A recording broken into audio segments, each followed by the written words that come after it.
ਬਹੁਤ ਜ਼ਰੂਰੀ ਹੈ ਜ਼ਿੰਦਗੀ ਦੇ ਵਿੱਚ। ਹੁਲਾਰਾ ਜਿਹੜਾ ਨਾ ਉਹ ਬਹੁਤ ਜ਼ਿਆਦਾ ਜ਼ਰੂਰੀ ਹੈ, ਬਟ ਹੁਲਾਰੇ ਨੂੰ ਫੁਹਾਰਾ ਬਣਾ ਲੈਣਾ ਉਹ ਬਹੁਤ ਬਦਤਮੀਜ਼ੀ ਹੈ।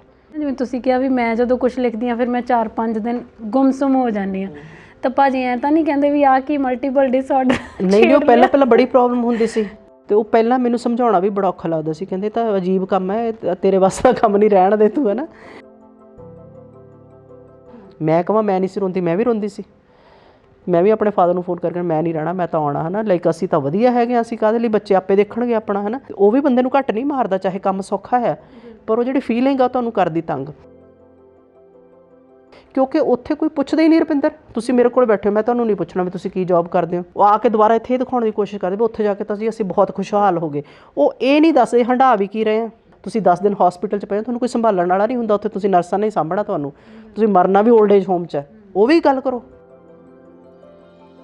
ਸਾਨੂੰ ਇਹੀ ਸਮਝਾਉਂਦੀ ਹੈ ਕਿ ਮਤਲਬ ਦੁਨੀਆ ਦੇ ਕਿਸੇ ਮੁਲਕ ਨਾਲ ਵੀ ਤੁਹਾਡੀ ਸਾਂਝ ਹੋ ਸਕਦੀ ਆ, ਪਰ ਪਾਕਿਸਤਾਨ ਤੋਂ ਅਸੀਂ ਇੱਕ ਕੋਰੀਅਰ ਵੀ ਰਿਸੀਵ ਨਹੀਂ ਕਰ ਸਕਦੇ, ਹੈ ਨਾ। ਸਿਆਸਤ ਤੋਂ ਪਿੱਛੇ ਜਾਂ ਉਸ ਸਾਰੇ ਮਾਹੌਲ ਤੋਂ ਪਿੱਛੇ ਤੁਸੀਂ ਕਿਵੇਂ ਦਾ ਲਾਹੌਰ ਵੇਖਿਆ? ਸੋ ਜਿਹਦਾ ਕੁਛ ਇੰਨਾ ਸਾਡੇ ਨਾਲ ਮਿਲਦਾ ਹੋਵੇ, ਉੱਪਰਾ ਕਿਵੇਂ ਹੋ ਸਕਦਾ?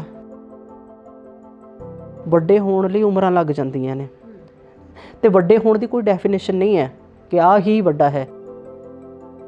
ਮਤਲਬ ਮੈਨੂੰ ਦੇਖਣ 'ਚ ਜ਼ਰੂਰ ਆਈ ਹੈ, ਕਿਉਂਕਿ ਉਹ ਕਿਤਾਬਾਂ ਦੇ ਫੰਕਸ਼ਨ 'ਤੇ ਜੇ ਤੁਸੀਂ ਇੱਕ ਬੰਦੇ ਨੂੰ ਸੱਦਿਆ, ਜੇ ਉਹਨੂੰ ਸੱਦਿਆ ਤਾਂ ਮੈਂ ਨਹੀਂ ਆਉਣਾ, ਉਹਨੂੰ ਸੱਦਿਆ ਮੈਂ ਨਹੀਂ ਆਉਣਾ, ਵੀ ਤੁਸੀਂ ਸਾਰੇ ਨਾ ਆਓ। ਪਰ ਜਿੰਨੀ ਦੇਰ ਅਸੀਂ ਉਸ ਸਮਝ ਨਾਲ, ਉਸ ਸੋਚ ਨਾਲ ਨਹੀਂ ਚੱਲਦੇ, ਅਸੀਂ ਉੱਥੇ ਵੈਸਟਰਨ ਕੰਟਰੀਜ਼ ਦੇ ਵਿੱਚ ਸਾਡਾ ਜਿਉਣਾ ਔਖਾ ਹੈ।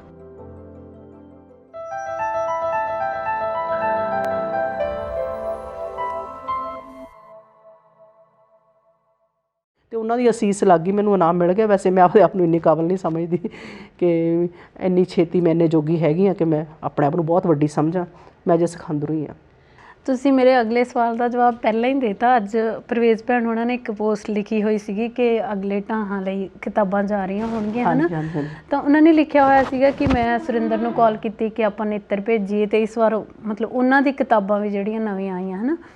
ਤਾਂ ਉਹ ਕਹਿੰਦੇ ਵੀ ਮੈਂ ਅਤੇ ਸੁਰਿੰਦਰ ਨਹੀਂ ਸਮਝਦੇ ਹੈਗੇ ਕਿ ਅਸੀਂ ਕਿਸੇ ਇਨਾਮ ਲਈ ਕਿਤਾਬ ਭੇਜਾਂਗੇ ਕਦੀ, ਹੈ ਨਾ, ਵੀ ਉਹ ਮੇਰੇ ਇਖਲਾਕ 'ਚ ਨਹੀਂ ਹੈਗਾ। ਤਾਂ ਮੈਨੂੰ ਲੱਗਦਾ ਵੀ ਬਹੁਤ ਸਾਰੇ ਲੇਖਕ ਨੇ ਜਿਹੜੇ ਸ਼ਾਇਦ ਉਹ ਇਹ ਵੀ ਸਮਝਦੇ ਨੇ ਕਿ ਸਨਮਾਨ ਜ਼ਰੂਰੀ ਨਹੀਂ ਹੈਗੇ। ਨਹੀਂ, ਇਹ ਵੀ ਨਹੀਂ ਤੁਸੀਂ ਕਹਿ ਸਕਦੇ। ਦੇਖੋ, ਕੋਈ ਵੀ ਬੱਚਾ ਕੋਈ ਕੰਮ ਕਰਦਾ ਸੀ, ਕਹਿੰਦੇ ਸ਼ਾਬਾਸ਼, ਵੈਰੀ ਗੁੱਡ, ਹੈ ਨਾ। Being a teacher 3 star 4 star ਬੱਚਿਆਂ ਨੂੰ ਦਿੰਦੇ ਆ, ਅਤੇ ਉਹ ਹੋਰ ਇੰਸਪਾਇਰ ਹੋ ਕੇ ਵਧੀਆ ਕੰਮ ਕਰਦੇ ਨੇ। ਸ਼ਾਬਾਸ਼ ਇਹ ਦੇਣਾ ਬਹੁਤ ਜ਼ਰੂਰੀ ਹੈ ਜ਼ਿੰਦਗੀ ਦੇ ਵਿੱਚ। ਹੁਲਾਰਾ ਜਿਹੜਾ ਨਾ ਉਹ ਬਹੁਤ ਜ਼ਿਆਦਾ ਜ਼ਰੂਰੀ ਹੈ, ਬਟ ਹੁਲਾਰੇ ਨੂੰ ਫੁਹਾਰਾ ਬਣਾ ਲੈਣਾ ਉਹ ਬਹੁਤ ਬਦਤਮੀਜ਼ੀ ਹੈ। ਉਹਨੂੰ ਤੁਸੀਂ ਇਹ ਬਣਾ ਲਓ। ਹੁਣ ਮੈਂ ਤੁਹਾਨੂੰ ਸੱਚ ਦੱਸਾਂ, ਮੈਂ ਕਿਤਾਬ ਕਿਉਂ ਭੇਜਦੀ, ਜੇ ਭੇਜੀ ਹੈ 2-3 ਵਾਰੀ ਭੇਜੀ ਵੀ ਹੈ, ਤਾਂ ਮੈਂ ਸੋਚਦੀ ਹਾਂ ਕਿ ਉੱਥੇ ਦੇਖੋ ਜਿਊਰੀ 'ਚ ਕਿੰਨੇ ਪੜ੍ਹੇ ਲਿਖੇ ਲੋਕ ਹੋਣਗੇ, 8-9 ਬੰਦੇ ਤਾਂ ਹੋਣਗੇ ਜਿਹੜੇ ਕਿਤਾਬਾਂ ਨੂੰ ਪੜ੍ਹਦੇ ਨੇ, ਦੇਖਦੇ ਨੇ। ਚਾਹੇ ਮੇਰੀ ਅਖੀਰਲੇ ਨੰਬਰ 'ਤੇ ਆਵੇ, ਘੱਟੋ ਘੱਟ ਕੋਈ ਪੜ੍ਹੂਗਾ ਤਾਂ ਸਹੀ ਨਾ ਇਹਨੂੰ, ਜਿਸ ਮਕਸਦ ਲਈ ਲਿਖੀਆਂ। ਹੋ ਸਕਦਾ ਕੋਈ ਚੰਗਾ ਬੁੱਧੀਜੀਵੀ ਉਸ ਪੁਆਇੰਟ ਨੂੰ ਟਰਿੱਗਰ ਕਰ ਜੇ, ਜੋ ਮੈਂ ਲਿਖਣ ਦੀ ਕੋਸ਼ਿਸ਼ ਕੀਤੀ, ਉਹਨੂੰ ਕੈਚ ਕਰਕੇ ਸ਼ਾਇਦ ਉਹਨੂੰ ਐਪਰੀਸ਼ੀਏਟ ਕਰੇ, ਜਾਂ ਘੱਟੋ ਘੱਟ ਇਹੀ ਪਤਾ ਲੱਗਦਾ ਕਿ ਮੈਂ ਕੋਈ ਐਫਰਟ ਕਰ ਰਹੀ, ਕਿਸੇ ਨੇ ਪੜ੍ਹ ਲਈ ਹੈ। ਆਪਣਾ ਮਕਸਦ ਇੰਨਾ ਹੀ ਹੁੰਦਾ। ਪਿੱਛੇ ਲਾਸਟ 2019 ਦੇ ਵਿੱਚ ਮੈਂ ਫਥੋਰਾਂ ਦੇ ਫੁੱਲ ਮੇਰਾ ਗਿਆ ਹੋਇਆ ਸੀ, ਢਾਹਾਂ ਲਈ ਭੇਜਿਆ ਹੋਇਆ ਸੀ, ਤਾਂ ਉਦੋਂ ਜਤਿੰਦਰ ਹਾਂਸ ਨੂੰ ਅਵਾਰਡ ਮਿਲਿਆ ਸੀ। ਆਪਣਾ ਦੋਸਤ ਹੈ, ਆਪਾਂ ਕਿਹਾ ਅਵਾਰਡ ਮਿਲ ਰਿਹਾ। ਅਤੇ ਜਦੋਂ ਉਹਦਾ ਨਾਂ ਅਨਾਊਂਸ ਹੋਇਆ, ਮੈਂ ਪ੍ਰਵੇਸ਼ ਸਾਰੇ ਅਸੀਂ ਤਿਆਰੀਆਂ ਤੁਰੀਆਂ ਕਰਕੇ ਉੱਥੇ ਵੀ ਅੱਜ ਪੂਰਾ ਸੈਲੀਬ੍ਰੇਸ਼ਨ ਕਰਨ ਜਾਣਾ, ਹੈ ਨਾ।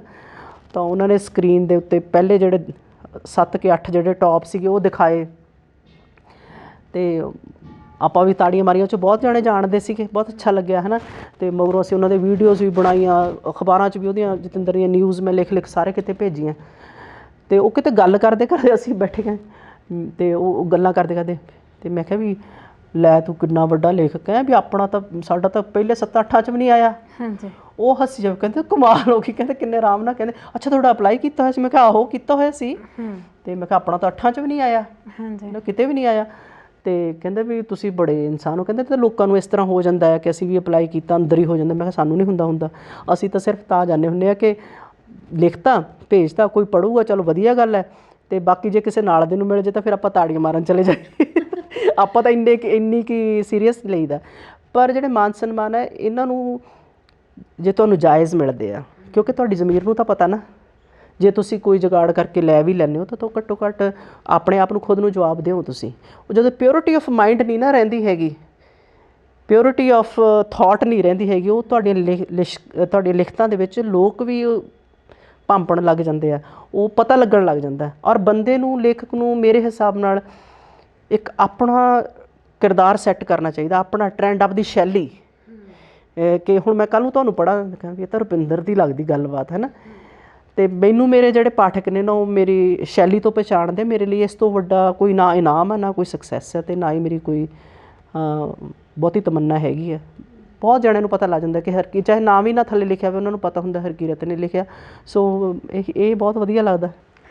ਇੱਕ ਹਲਕਾ ਜਿਹਾ ਸਵਾਲ ਪੁੱਛਦੀ ਹਾਂ ਤੁਹਾਨੂੰ। ਹਾਂਜੀ। ਜਦੋਂ ਮੈਂ ਕਦੀ ਕੋਈ ਉਦਾਸ ਜਿਹੀ ਕਹਾਣੀ, ਮੈਂ ਤਾਂ ਚਲੋ ਉਦਾਸ ਹੀ ਲਿਖਦੀ ਹਾਂ, ਤਾਂ ਮੈਂ ਲਿਖਦੀ ਨਹੀਂ, ਤਾਂ ਮੈਂ ਘਰਦਿਆਂ ਨੂੰ ਕਹਿੰਦੀ ਅੱਜ ਮੇਰਾ ਮੂਡ ਨਹੀਂ ਸੀ, ਬੁਲਾਇਓ ਨਾ ਥੋੜ੍ਹਾ ਜਿਹਾ ਚਿਰ 2-3 ਘੰਟੇ। ਤਾਂ ਜਿਵੇਂ ਤੁਸੀਂ 45-46 ਸਾਲ ਦੇ ਹੋ ਕੇ ਲਿਖਣ ਲੱਗੇ ਨਾ, ਜਿਵੇਂ ਤੁਸੀਂ ਕਿਹਾ ਵੀ ਮੈਂ ਜਦੋਂ ਕੁਛ ਲਿਖਦੀ ਹਾਂ ਫਿਰ ਮੈਂ 4-5 ਦਿਨ ਗੁੰਮਸੁੰਮ ਹੋ ਜਾਂਦੀ ਹਾਂ, ਤਾਂ ਭਾਜੀ ਐਂ ਤਾਂ ਨਹੀਂ ਕਹਿੰਦੇ ਵੀ ਆਹ ਕੀ ਮਲਟੀਪਲ ਡਿਸਆਰਡਰ? ਨਹੀਂ, ਉਹ ਪਹਿਲਾਂ ਬੜੀ ਪ੍ਰੋਬਲਮ ਹੁੰਦੀ ਸੀ, ਕਹਿੰਦੇ ਬੰਦ ਕਰੇ ਕੀ ਕੰਮ ਤੂੰ ਕੀਤਾ ਹੋਇਆ ਨਾ, ਵੀ ਹੁਣ ਤੂੰ ਆਪਦੇ ਤੱਕ ਰੱਖਿਆ ਕਰ, ਜਦੋਂ ਮੈਂ ਨਹੀਂ ਹੁੰਦਾ ਜੋ ਮਰਜ਼ੀ ਕਰ, ਮੈਨੂੰ ਜਦੋਂ ਆਉਣਾ ਤਾਂ ਆਪਾਂ ਸ਼ਾਮ ਨੂੰ ਇਕੱਠੇ ਹੋਣਾ ਹੁੰਦਾ, ਹੱਸਣਾ ਖੇਡਣਾ ਬਹਿਣਾ ਹੁੰਦਾ, ਅਤੇ ਤੂੰ ਐ ਜੇ ਫਿਰਦੀ ਹੁੰਦੀ ਜਿਵੇਂ ਤੇਰਾ ਕੁਛ ਖੋਇਆ ਹੁੰਦਾ ਹੈ ਨਾ। ਅਤੇ ਉਹ ਪਹਿਲਾਂ ਮੈਨੂੰ ਸਮਝਾਉਣਾ ਵੀ ਬੜਾ ਔਖਾ ਲੱਗਦਾ ਸੀ, ਕਹਿੰਦੇ ਤਾਂ ਅਜੀਬ ਕੰਮ ਹੈ, ਤੇਰੇ ਵੱਸ ਦਾ ਕੰਮ ਨਹੀਂ, ਰਹਿਣ ਦੇ ਤੂੰ, ਹੈ ਨਾ। ਅਤੇ ਪਰ ਉਹ ਰੰਗ ਬਹੁਤ ਜ਼ਰੂਰੀ ਹੁੰਦਾ, ਅਤੇ ਉਹ ਉਹਨਾਂ ਨੂੰ ਹੌਲੀ ਹੌਲੀ ਸਮਝਾਉਣ 'ਚ ਮੈਨੂੰ ਇਹ ਟਾਈਮ ਲੱਗਿਆ ਕਿ ਜੇ ਮੈਂ ਇਸ ਤਰ੍ਹਾਂ ਫੀਲ ਕਰਕੇ ਨਹੀਂ ਲਿਖੂੰਗੀ, ਜਾਂ ਮੈਂ ਬਸ ਲਿਖਣ ਦੇ ਮਕਸਦ ਨਾਲ ਲਿਖ ਕੇ ਛੱਡ ਦਿੱਤਾ, ਇਹਨੂੰ ਨਾ ਹੰਢਾਇਆ, ਆਪਦੀ ਲਿਖਤ ਨੂੰ ਪੁਖਤਗੀ ਨਾ ਦਿੱਤੀ, ਤਾਂ ਇਹ ਲੋਕਾਂ ਤੱਕ ਨਹੀਂ ਪਹੁੰਚਣੀ, ਹੈ ਨਾ। ਅਤੇ ਮੈਨੂੰ ਵੀ ਉਨੀ ਦੇਰ ਬੇਚੈਨੀ ਲੱਗੀ ਰਹਿੰਦੀ ਹੈ। ਅਤੇ ਜਿਹੜਾ ਮੂਡ ਆ ਤੁਹਾਡੇ ਵੱਸ 'ਚ ਥੋੜ੍ਹੀ ਹੈ। ਜੇ ਹੁਣ ਅੱਜ ਮੇਰਾ ਕੈਰੈਕਟਰ ਮਰ ਰਿਹਾ ਹੈ ਨਾ, ਉਹ ਮੀਰਾ ਕਬਰ 'ਤੇ ਨੱਚਦੀ ਮਰ ਰਹੀ ਹੈ ਨਾ, ਉਹਦੇ ਪੈਰਾਂ 'ਚੋਂ ਖੂਨ ਨਿਕਲ ਰਿਹਾ, ਅਤੇ ਜਦੋਂ ਉਹਨੂੰ ਮੈਂ ਲਿਖ ਰਹੀ ਹਾਂ ਉਹ 'ਚ ਮੈਂ ਆਪਣੀ 100% ਮਾਈਂਡ ਐਂਡ ਸੋਲ ਪਾਇਆ, ਅਤੇ ਇੰਨਾ ਦਰਦਨਾਕ ਲਿਖ ਕੇ ਉਸ ਤੋਂ ਬਾਅਦ ਸ਼ਾਮ ਨੂੰ 5 ਮਿੰਟਾਂ ਬਾਅਦ ਮੈਂ ਤਾੜੀਆਂ ਮਾਰ ਮੈਂ ਹੱਸ ਨਹੀਂ ਨਾ ਸਕਦੀ। ਮੇਰਾ ਉਸ ਲਿਖਤ ਦਾ ਪ੍ਰਭਾਵ ਮੇਰੇ ਮਨ 'ਤੇ ਜੇ ਨਹੀਂ ਰਹੂਗਾ ਤਾਂ ਪਾਠਕ ਦੇ ਕਿਵੇਂ ਰਹਿਣਾ।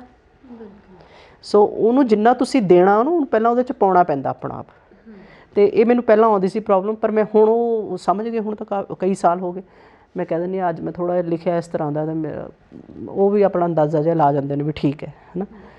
ਬਹੁਤਾ ਨਹੀਂ ਮੈਨੂੰ ਕੁਐਸਚਨ ਨਹੀਂ ਕਰਦੇ, ਕਾਫੀ ਕੋਪਰੇਟ ਕਰਨ ਲੱਗੇ, ਪਰ ਪਹਿਲਾਂ ਬਹੁਤ ਹੁੰਦਾ ਸੀ। ਹੁਣ ਪ੍ਰਾਊਡ ਫੀਲ ਕਰਦੇ ਆ? ਉਹ ਵੈਸੇ ਲਿਟਰੇਚਰ ਬਹੁਤ ਘੱਟ ਪੜ੍ਹਦੇ ਆ, ਪਰ ਮੇਰੀ ਜਦੋਂ ਵੀ ਕਿਤਾਬ ਆਉਂਦੀ ਉਹ ਜ਼ਰੂਰ ਪੜ੍ਹਦੇ ਆ, ਅਤੇ ਸਾਰੀਆਂ ਕਿਤਾਬਾਂ ਉਹਨਾਂ ਨੇ ਮੇਰੀਆਂ ਪੜ੍ਹੀਆਂ ਹੋਈਆਂ। ਅਤੇ ਇੱਕ ਵਾਰੀ ਉਹ ਆਦਮ ਗ੍ਰਹਿਣ ਉਹਨਾਂ ਨੇ ਫਲਾਈਟ 'ਚ ਪੜ੍ਹਿਆ ਸੀ, ਉਹ ਆ ਰਹੇ ਸੀ ਕਿਉਂਕਿ ਉੱਥੇ ਟਾਈਮ ਨਹੀਂ ਮਿਲਿਆ, ਅਤੇ ਕਹਿੰਦੇ ਮੈਂ ਹੁਣ ਫਲਾਈਟ 'ਚ ਨੋਨ ਸਟਾਪ ਫਲਾਈਟ ਸੀ, ਮੈਂ ਤੇਰੇ ਪੜ੍ਹੂੰਗਾ। ਤਾਂ ਉਹ ਉੱਥੋਂ ਚੜ੍ਹੇ ਤਾਂ ਦਿੱਲੀ ਉਤਰ ਕੇ ਪੂਰਾ ਪੜ੍ਹ ਕੇ ਮੈਨੂੰ ਉਹਨਾਂ ਨੇ ਫ਼ੋਨ ਕੀਤਾ, ਅਤੇ ਕਹਿੰਦੇ ਮੈਨੂੰ ਪਤਾ ਹੀ ਨਹੀਂ ਲੱਗਿਆ ਕਿਵੇਂ ਇੰਨੇ ਘੰਟੇ ਲੰਘ ਗਏ, ਬਹੁਤ ਅੱਛਾ ਲੱਗਿਆ। ਅਤੇ ਬਹੁਤਾ ਐਕਸਪ੍ਰੈਸਿਵ ਇੰਨੇ ਤਾਂ ਨਹੀਂ ਗੱਲ ਉਹ ਕਰਦੇ, ਬਟ ਇਹਨਾਂ ਨੇ ਕਿਹਾ I am really proud of you Harkirat. So ਉਹ ਇੱਕ ਲਾਈਨ ਹੀ was good enough for me. ਬਿਲਕੁਲ। ਭੈਣੇ ਤੁਸੀਂ ਜਿਵੇਂ 2005 'ਚ ਜਦੋਂ ਮਾਈਗ੍ਰੇਟ ਹੋਏ ਹੈ ਨਾ, ਉਸ ਚੀਜ਼ 'ਤੇ ਵੀ ਤੁਸੀਂ ਆਪਣੀ ਕਿਤਾਬ ਲਿਖੀ ਇੰਝ ਪਰਦੇਸਣ ਹੋਈ, ਤਾਂ ਉਹਦੇ 'ਚ ਮੈਂ ਜਦੋਂ ਪੜ੍ਹਿਆ ਤਾਂ ਬਹੁਤ ਸਾਰੀਆਂ ਚੀਜ਼ਾਂ ਸ਼ਾਇਦ ਤੁਹਾਡੀ ਲਾਈਫ ਦੀਆਂ ਸਮੂਥ ਚੱਲੀਆਂ। ਜਿਵੇਂ ਤੁਸੀਂ ਬਹੁਤ ਛੇਤੀ ਤੁਹਾਨੂੰ ਲਾਇਸੈਂਸ ਮਿਲ ਗਿਆ, ਮਤਲਬ ਉਸ ਤੋਂ ਬਾਅਦ ਤੁਸੀਂ ਇਕੱਲੇ ਜੋਬ ਕਰਦੇ ਰਹੇ, ਫਿਰ ਭਾਜੀ ਨੂੰ ਤੁਸੀਂ ਹੈ ਨਾ ਉਹਨਾਂ ਲਈ ਟਾਈਮ ਦਿੱਤਾ ਕਿ ਤੁਸੀਂ ਵੀ ਲਾਇਸੈਂਸ ਲਈ ਪੜ੍ਹੋ ਮਤਲਬ ਅੱਗੇ। ਤਾਂ ਉਹ 'ਚ ਮੈਨੂੰ ਬਹੁਤ ਸੂਖਮ ਜਿਹੀਆਂ ਚੀਜ਼ਾਂ ਮਿਲੀਆਂ, ਜਿਵੇਂ ਬਹੁਤ ਸਾਰੇ ਕੈਨੇਡੀਅਨ ਪਰਿਵਾਰ ਜਿਹੜੇ ਇੱਧਰੋਂ ਮਤਲਬ ਪੰਜਾਬੀ ਪਰਿਵਾਰ ਜਿਹੜੇ ਕੈਨੇਡਾ ਜਾ ਕੇ ਵਸੇ, ਉਹਨਾਂ 'ਚੋਂ ਇੱਕ ਪਰਿਵਾਰ ਦੀ ਤੁਸੀਂ ਛੋਟੀ ਜਿਹੀ ਕਹਾਣੀ ਛੇੜਦੇ ਹੋ ਨਾ, ਜਿਹੜਾ ਕਿ ਤੁਹਾਡੇ ਨਾਲ ਪਿੱਛੋਂ ਜਿਨ੍ਹਾਂ ਦਾ ਰਾਬਤਾ ਸੀਗਾ। ਤਾਂ ਉਹ ਪਰਿਵਾਰ ਕਿਵੇਂ ਟੁੱਟਦਾ, ਪੇਰੈਂਟਸ ਕਿਵੇਂ ਰੁਲਦੇ ਆ, ਹੈ ਨਾ। ਤਾਂ ਛੋਟੀ ਜਿਹਾ ਤੁਸੀਂ ਨੇ ਇੱਕ ਹਿੱਸਾ ਲਿਖਿਆ ਹੋਇਆ ਸੀਗਾ।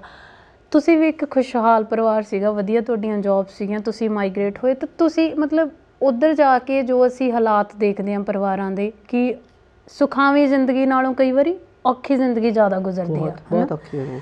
ਤਾਂ ਇਹ ਮਤਲਬ ਇਸ ਸਾਈਕੀ ਦੀ ਵਜ੍ਹਾ ਕੀ ਹੋ ਸਕਦੀ ਹੈ, ਜਾਂ ਤੁਸੀਂ ਕੀ ਸਮਝਦੇ ਹੋ ਕਿ ਇੱਧਰ ਨਾਲੋਂ ਕੀ ਬੈਟਰ ਹੈ ਕਿ ਅਸੀਂ ਬਹੁਤ ਚੰਗੇ ਪਰਿਵਾਰ ਮਾਈਗ੍ਰੇਸ਼ਨ ਨੂੰ ਅਹਿਮੀਅਤ ਤੁਸੀਂ ਇਹੋ ਜਿਹੇ ਪ੍ਰਸ਼ਨ ਕਰਦੇ ਤਾਂ ਹੀ ਮੈਨੂੰ ਬਹੁਤ ਅੱਛੇ ਲੱਗਦੇ।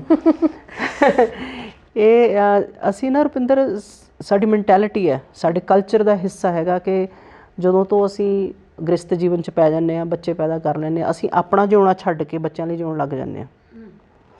ਅਸੀਂ ਤਾਂ ਦੋਨੇ ਬੜੇ ਖੁਸ਼ਹਾਲ, ਦੇਖੋ ਮੈਂ ਇੱਥੇ ਆਉਂਦੀ ਸੀ, ਗੱਡੀਆਂ, ਡਰਾਈਵਰ, ਘਰੇ ਨੌਕਰ ਚਾਕਰ, ਕੋਈ ਪ੍ਰੋਬਲਮ ਨਹੀਂ ਸੀ। ਡਾਕਟਰ ਸਾਹਿਬ ਵੀ ਬੜੇ ਵੈਲ ਸੈਟਲਡ ਸੀਗੇ, ਕੋਈ ਨਾ ਇਕਨੋਮਿਕਲੀ ਕੋਈ ਪ੍ਰੋਬਲਮ ਸੀ, ਰਹਿਣ ਸਹਿਣ ਸਭ ਵਧੀਆ ਸੀ।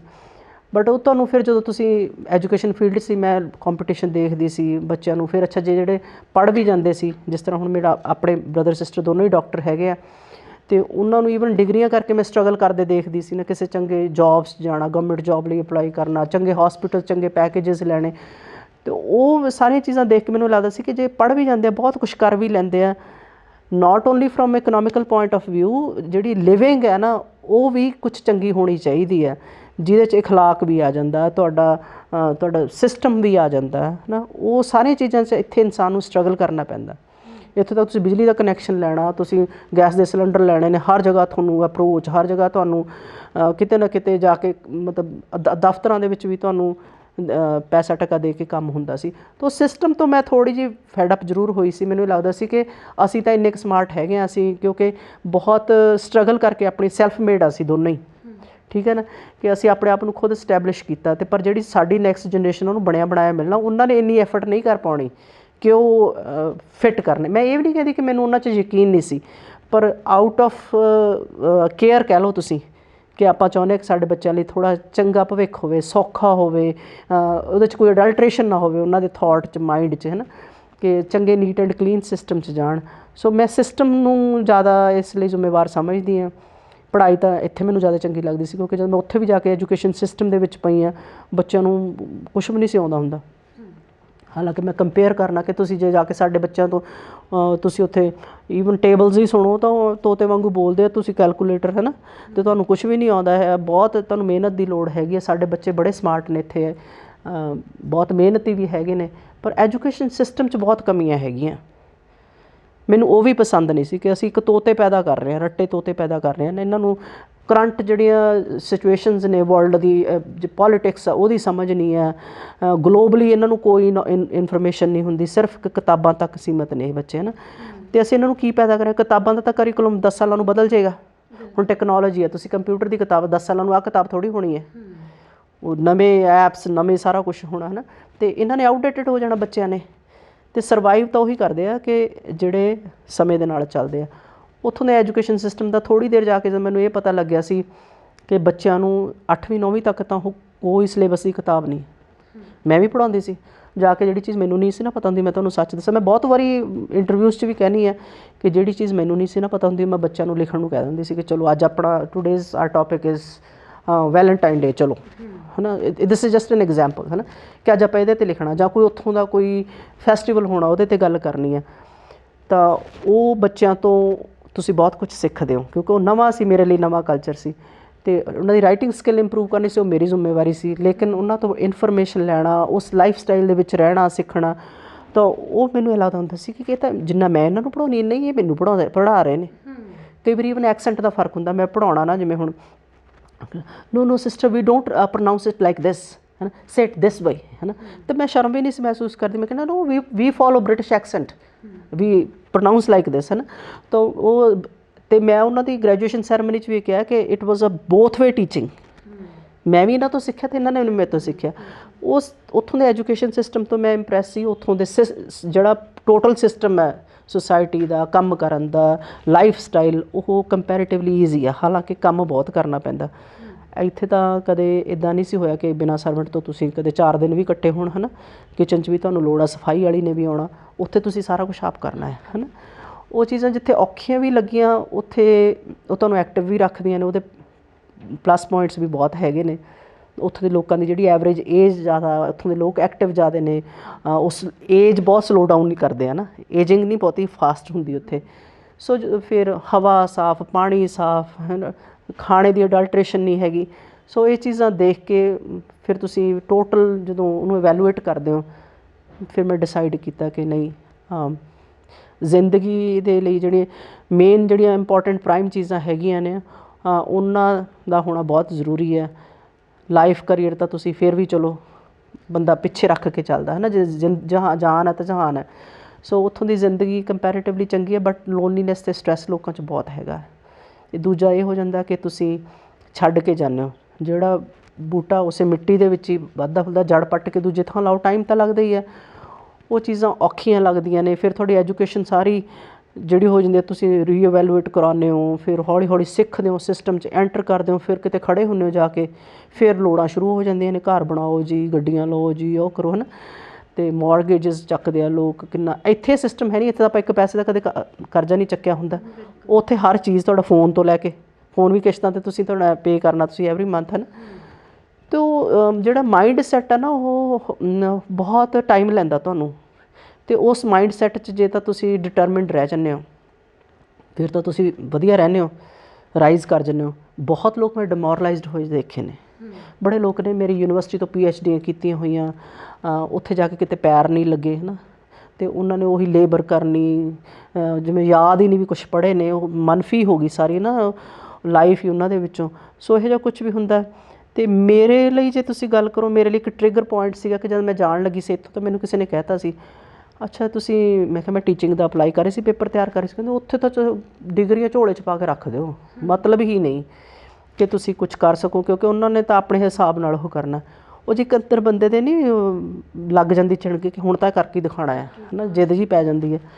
ਸੋ ਮੈਨੂੰ ਉਹ ਜਿਹੜਾ ਮੇਰੇ ਫਤੂਰ ਚੜ੍ਹਿਆ ਸੀ ਦਿਮਾਗ 'ਚ, ਉਹਨੇ ਮੈਨੂੰ ਦਿਨ ਰਾਤ ਨਹੀਂ ਟਿਕਣ ਦਿੱਤਾ। ਅਤੇ ਉਹ ਜੋ ਵੀ ਰਿਕੁਆਇਰਡ ਸੀ ਮੈਂ ਕਰਦੀ ਗਈ, ਅਤੇ ਅਸੀਂ ਦੋਨੋਂ ਹੀ ਆਪਦੇ ਪ੍ਰੋਫੈਸ਼ਨ 'ਚ ਗਏ ਉੱਥੇ ਜਾ ਕੇ।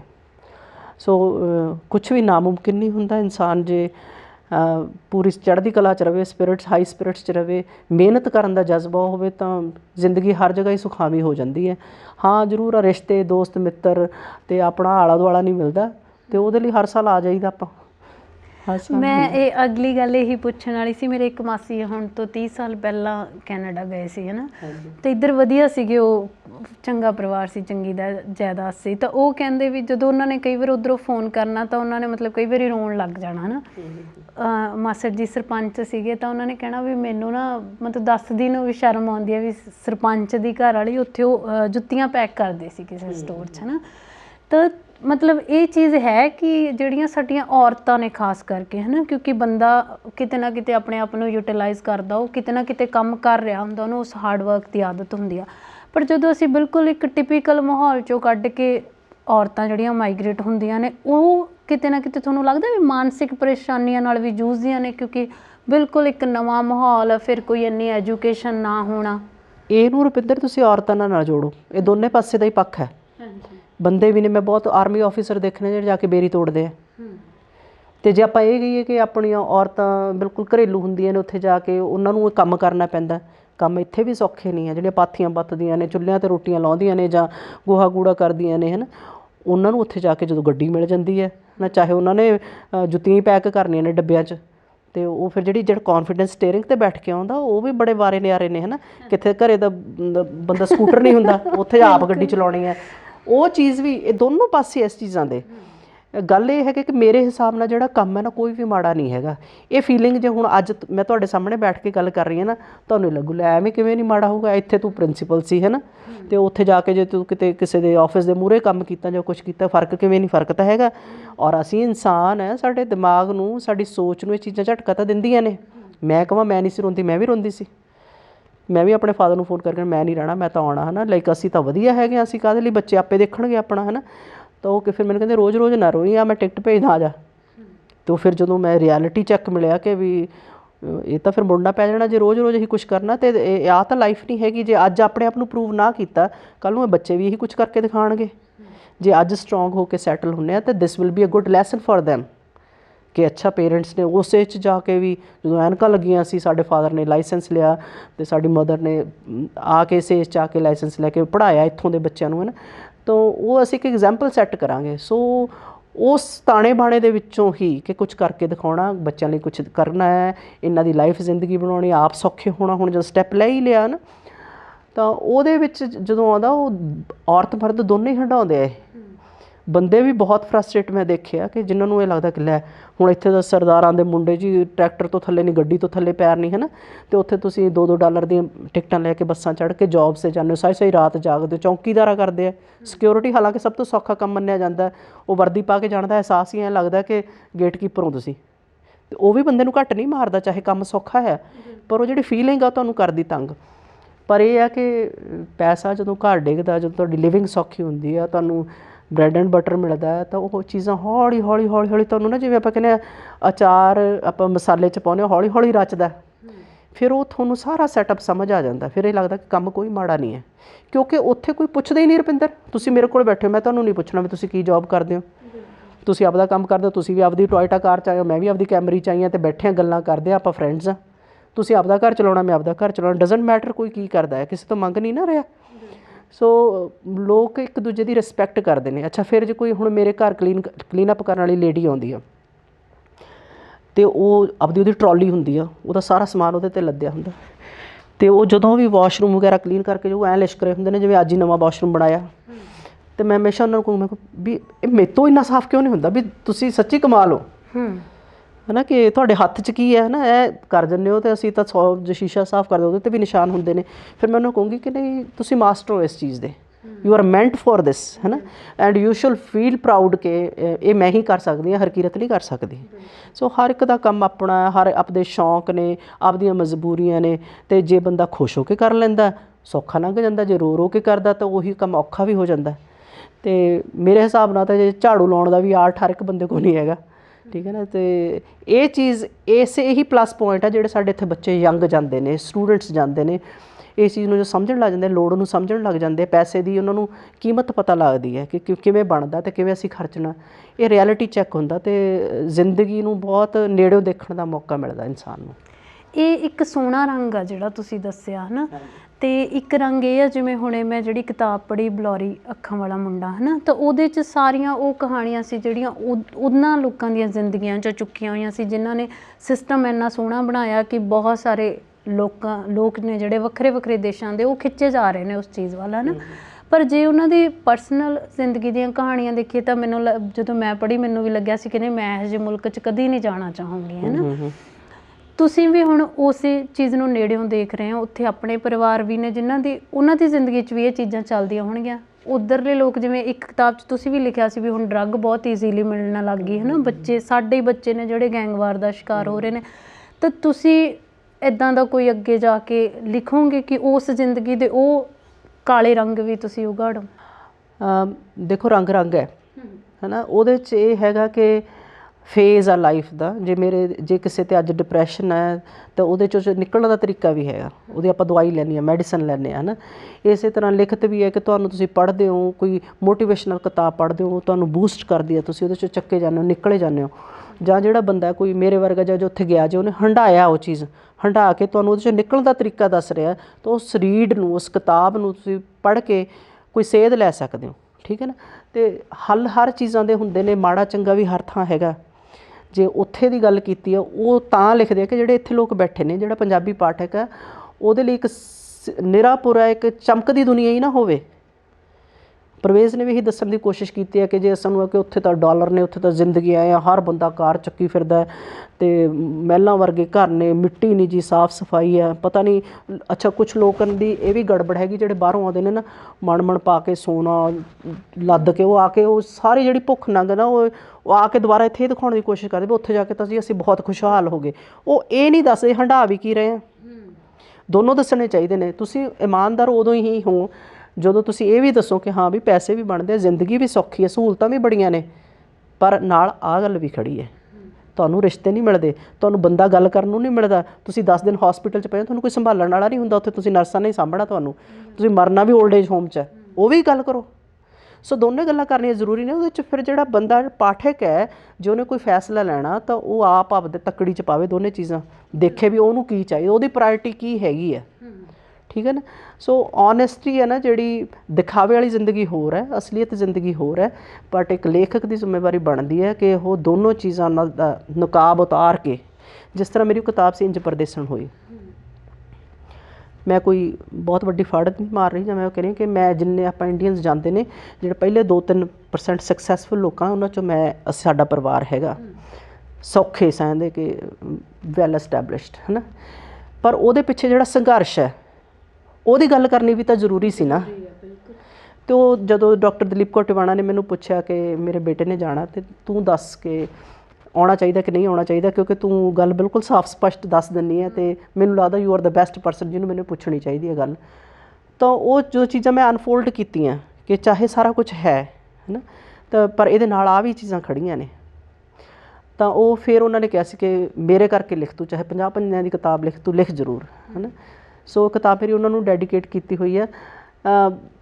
ਸਿਚੁਏਸ਼ਨਸ ਉਹੋ ਜਿਹੀਆਂ ਵੀ ਹੈਗੀਆਂ, ਮਾੜੀਆਂ ਵੀ ਹੈਗੀਆਂ, ਚੰਗੀਆਂ ਵੀ ਹੈਗੀਆਂ, ਪਰ ਇੱਕ ਚੂਜ਼ ਕਰਨਾ, ਸਿੱਧਾ ਰਾਹ, ਆਪਣੀ ਜ਼ਮੀਨ ਨੂੰ ਪੈਰਾਂ ਥੱਲੇ ਰੱਖ ਕੇ ਅੰਬਰ ਵੱਲ ਝਾਕਣਾ, ਇਹ ਸਾਡੀ ਆਪਣੀ ਜ਼ਿੰਮੇਵਾਰੀ ਹੈ, ਠੀਕ ਹੈ ਨਾ। ਅਤੇ ਉਹਦੇ 'ਚ ਬੇਬਸੀ ਵੀ ਹੁੰਦੀ ਆ। ਹੁਣ ਜਿਵੇਂ ਕੋਈ ਕੈਰੈਕਟਰ ਹੈਗਾ, ਉਹਦਾ ਤੁਸੀਂ ਉੱਥੇ ਰਹਿੰਦਾ ਵੀ ਨਰਕ ਵਾਲੀ ਜ਼ਿੰਦਗੀ ਤੁਸੀਂ ਦਿਖਾ ਰਹੇ ਹੋ ਸਕਦਾ ਉਹ ਮਾਨਸਿਕ ਰੋਗੀ ਹੋਵੇ, ਹੋ ਸਕਦਾ ਹੈ ਕਿ ਉਹਦੇ ਨਾਲ ਉਹ ਕੋਈ ਜ਼ਿੰਦਗੀ 'ਚ ਹੀ ਇਕੱਲਾ ਹੋਵੇ, ਉਹਦੇ ਨਾਲ ਹੀ ਕੋਈ ਉਹਨੂੰ ਖੜਾ ਕਰਨ ਵਾਲਾ ਹੀ ਨਾ ਹੋਵੇ।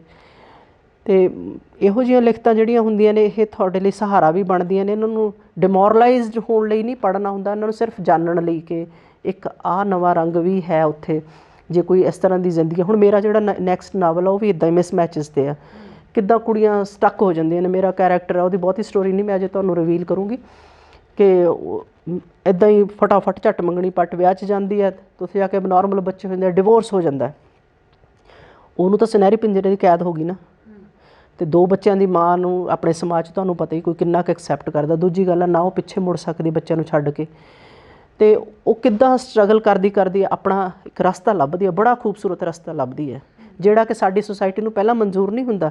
ਪਰ ਜਦੋਂ ਫਿਰ ਉਹ ਆਪਣੀ ਇੰਟਲੈਕਚੁਅਲ ਪਾਵਰ ਨਾਲ, ਆਪਣੀ ਸਮਝ ਨਾਲ ਦਿਖਾਉਂਦੀ ਹੈ ਮਾਂ ਬਾਪ ਨੂੰ, ਸੁਸਾਇਟੀ ਨੂੰ ਦੱਸਦੀ ਹੈ, ਤਾਂ ਉਹਨੂੰ ਬੜੀ ਰਿਸਪੈਕਟ ਮਿਲਦੀ ਅਤੇ ਜ਼ਿੰਦਗੀ ਵੀ ਸੌਖੀ ਹੋ ਜਾਂਦੀ ਹੈ।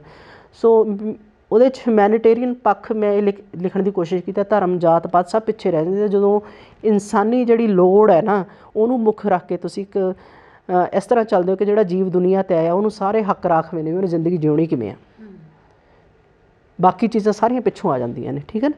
ਅਤੇ ਉਹ ਸਾਡੀ ਲੋੜ ਹੈ, ਕਿਉਂਕਿ ਅਸੀਂ ਆਪਣੀ ਸੋਚ ਇੰਨੀ ਸੌੜੀ ਕੀਤੀ ਹੋਈ ਹੈ ਨਾ, ਕਿ ਮੈਂ ਆਪ ਇਨਕਲੂਡ ਉਸ ਦਾ ਹਿੱਸਾ ਹੈਗੀ ਹਾਂ। ਮੈਂ ਤੁਹਾਨੂੰ ਇਹ ਕਹਾਂ, ਮੈਂ ਬਹੁਤ, ਮੈਨੂੰ ਵੀ ਉਹ ਚੀਜ਼ਾਂ ਕਈ ਵਾਰੀ ਬੋਦਰ ਕਰਦੀਆਂ ਹੈ ਨਾ ਵੀ, ਪਰ ਜਿੰਨੀ ਦੇਰ ਅਸੀਂ ਉਸ ਸਮਝ ਨਾਲ, ਉਸ ਸੋਚ ਨਾਲ ਨਹੀਂ ਚੱਲਦੇ, ਅਸੀਂ ਉੱਥੇ ਵੈਸਟਰਨ ਕੰਟਰੀਜ਼ ਦੇ ਵਿੱਚ ਸਾਡਾ ਜਿਉਣਾ ਔਖਾ ਹੈ।